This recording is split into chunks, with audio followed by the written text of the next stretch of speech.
Shalom shalom hobe hobe cyane ndabaramukije mu izina rya Yesu. Imana ibahe umugisha, Imana ibagirire neza. Turashima Imana ko yongeye kutwemerera kuvuga ijambo ryayo, kubana namwe. Imana ihabwe icyubahiro. Tuguhaye ikaze Mwuka Wera, ngwino uganze kandi utegeke, uvugane n'imitima yacu, utwigishe, utuyobore, tuganirize mu izina rya Yesu. Amen. Imana ibahe umugisha rero, Imana ibagirire neza. Uyu munsi turasoma ijambo ry'Imana mu Baroma igice cya 15 duhereye ku murongo wa mbere.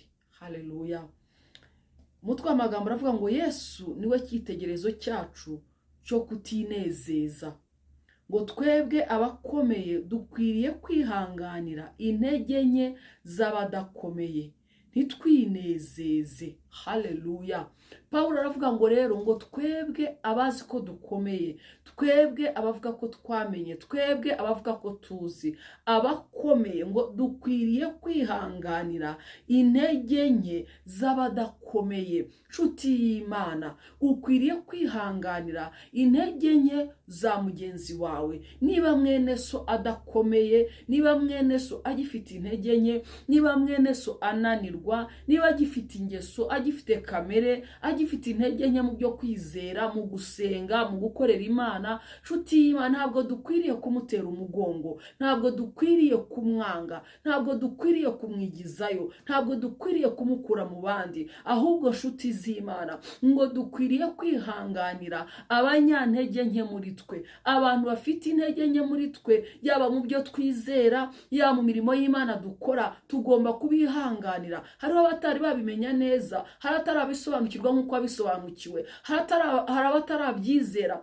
nk'uko wabyizeye, hari n'abatarabyinjiramo cyane nk'uko wabyinjiyemo. Ariko nshuti z'Imana, twese turi mu bwato bumwe. Bamwe barihuta cyane, abandi barakora cyane, abandi barumva cyane, ariko hariho n'abatarumva cyane, hariho n'abatari bihuta. Mu babandi batarihuta rero, bamwe bakigenda gake gake, bakibigendamo gake, twibashyira ku ruhande, twihanganira intege nke zacu zabo. Wewe wamenye, wewe wakomeye, wewe wihuta, wewe ukora cyane, wewe uvuga cyane, menya ko mwene so utari wagera ku rwego rwawe ukwiriye kumwihanganira. Ni inshingano zawe zo kumwihanganira. Ngo Kristo ni icyitegererezo cyacu. Murabizi ko na Yesu Kristo nawe yatwihanganiye mu ntege nke zacu zose, atwihanganira mu byaha, atwihanganira mu gutuka Imana, atwihanganira muri byose. Arihangana kugeza ubwo aturonse, kugeza ubwo atubonye, kugeza ubwo tumwemereye. Ni kenshi yagiye adushaka tukamwangira, ni kenshi yagiye ashaka kudukura mu byaha tukanangira imitima yacu,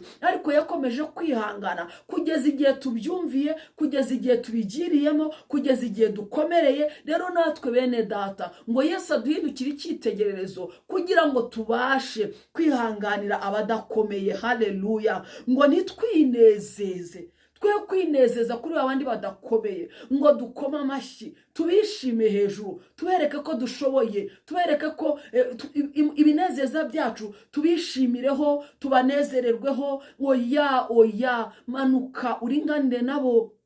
Gerageza ubasange, gerageza umufate ukuboko, gerageza umuhagurutse. Muri iki gihe, muri urugendo nshuti y'Imana, umuntu akeneye ihumure, akeneye umufate ukuboko, akeneye umubwira ngo komera, akeneye umuntu. Nshuti y'Imana, reka dukomeze murabyumva neza, ngo umuntu wese muri twe anezeze mugenzi we kugira ngo amubere inyunganizi, amukomeze. Ngo umuntu wese muri twe agerageze kunezeza mugenzi we kugira ngo amubere inyunganizi kandi amukomeze. Haleluya. Nshuti y'Imana, uyu munyantege nke uri hagati muri twebwe, uyu munyantege nke ukuri iruhande, uyu munyantege nke mufatanije urugendo, aragukeneye. Nshuti y'Imana, akeneye inyunganizi yawe, akeneye ihumure ryawe, akeneye amagambo meza yawe, akeneye ko umufata ukuboko, akeneye ko umubwira ngo haguruka tuzagerayo, akeneye ko umubwira ngo ihangane. Yesu aragukunda, humura nubwo bitagenze neza, ejo bizagenda neza. Wimwishima hejuru, wimunezererwaho, oya, musubireho umugeni umubwire ngo humura, njyewe ubwo ubona byagenze gutya ni Yesu, nanjye nanyuze aha hantu. Nshuti y'Imana, abanyantege nke muri twebwe bakeneye abanyembaraga bababwira ngo komera. Natwe aha niho twari turi, ariko Imana yatugiriye ubuntu turahava. Nshuti y'Imana, wikinezeza ngo wibagirwe umunyantege nke. Uri hahandi aho wahoze, wibuke ko nawe wahahoze, wibuke ko nawe wahanyuze, iyo nzira wayinyuzemo, iryo rembo warinyuzemo, umusanga umubwire ngo komera. Haleluya. Ngo kugira ngo amuhindukire inyunganizi, amubere inyunganizi, amukomeze. Ntabwo akeneye inyunganizi yo hanze, akeneye inyunganizi wowe muri mu bwato bumwe, muri mu nzira imwe, wowe urihuta cyane. Ariko nshuti y'Imana, genda gake, gabanya intambwe, mubwire ngo ndakurinze, ihute.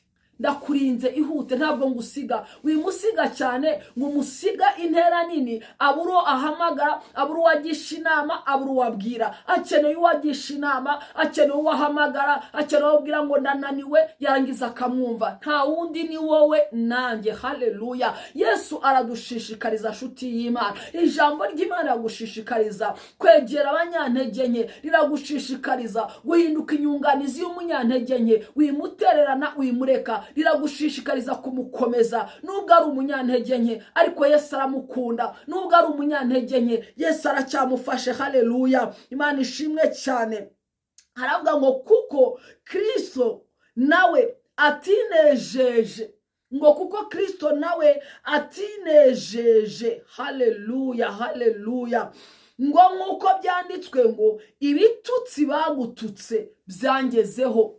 Ngo kuko Kristo nawe ntabwo yigeze yinezeza. Haravuga ngo nkuko byanditswe ngo ibitutsi bagututse byangezeho. Haleluya. Nubwo yari mu rwego rwo hejuru, nubwo yari akomeye, nubwo yari Imana, nshuti y'Imana, ibitutsi batutse udakomeye, ibitutsi bagututse, ibitutsi bagutuka byamugezeho, nawe byamugizeho ingaruka, byamukozeho, byaramubabaje, byaramuremereye. Bishatse kuvuga iki nshuti y'Imana? Nubona umunyantege nke atukwa, nubona umunyantege nke akubitwa, nubona umunyantege nke ateshwa agaciro, nubona umunyantege nke yamburwa uburenganzira, reka kubirebera gusa. Reka ibyo bitutsi bamutuka bikugereho, reka ibyo bitutsi bamutuka ubigire ibyawe. Reka nshuti y'Imana icyo gisuzugura musuzugura ukigira icyawe, mu gisangire kikugereho. Reka uko gutabwa bamujugunya umugereho, nawe bikugereho, bimere nkaho ari wowe nshuti y'Imana. Yesu yambaye ibitutsi byacu, ngo baradututse bimugeraho. Ndagira ngo ngutangarize nshuti y'Imana,